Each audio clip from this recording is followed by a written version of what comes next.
Құрметті қазақстаншылар, сырт елге шығушы болмаңдар. Вообще сырт елге шықпаң енді бұдан былай. Енді болмайды, енді опасный. Енді қалып қойғандар қалып қояды сол ұрыстың ішінде не? Олар келеді деп айта алмаймын. Енді бір президенттің өзі бір неменен не қылмаса деймін да. Өздеріңе сақ болың енді, ойбай, жаман болады, қатты жаман болады. Енді біріңді бірің өлтіріп, біріңді бірің жағаңды алуды тоқтатыңдар. Ер азаматтардың жағасын алуды қойын қатындар. Олар сендер олардың қабырғасына жаратылғансыңдар.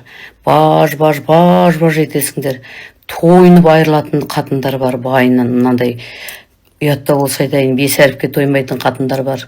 Оразаның ішінде айтайын, ұятта болса. Енді мына еркек адамдарға нені бермеген, сосын қолдан келсе Қасым-Жомарт Тоқаевич майда мелкий заттар болса, мынандай мошенничество зат болса, төлейтіндей қылып, жұмыс тауып беріп, сөйтіп әйел адамдарды қамамаңызшы. Ана іштен жаман болып келеді. Сосын балдарына сен мамаң түрмеде отырды деп айтады да. Еркек адамдарды да солай қылыңызшы. Адам өлтіріп, қыз зорласа кетсін.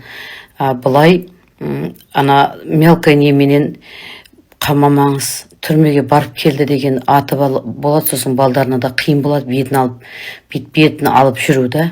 Сосын мына жетімдерге көмек берің, мына жетімханаларға барың, қариялар үйіне барың, көңілдерін көтерің, мына музыка қойып беріп, не қылып, 8 мартта да үлкен әйелдерге подарка берің, жалғыз басты әйелдерге. Әйелдеріңді қуантың, мамаларыңды қуантың. Енді айына болмаса да жылына бір 3 рет 4 рет мамаларыңды барып подарка беріп, сөйтіп қуантып қайтың. Ол сен туды ғой.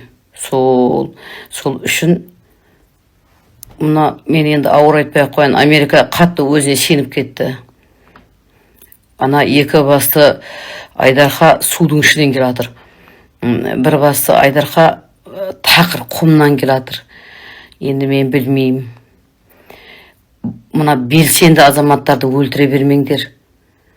Қамай бермеңдер сосын апарып.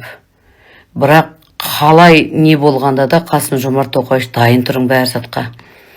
Мен білмеймін. Мынау жақшағына өзгереді деп айта алмаймын. Негізі бұны сол Дональд Трамп пенен Путиннің ісі бұл бәрі. Негізі Путин жоқ шығару, оның орнына қушағы шығар. Мені кешірің енді. Мен білгенімді айттым.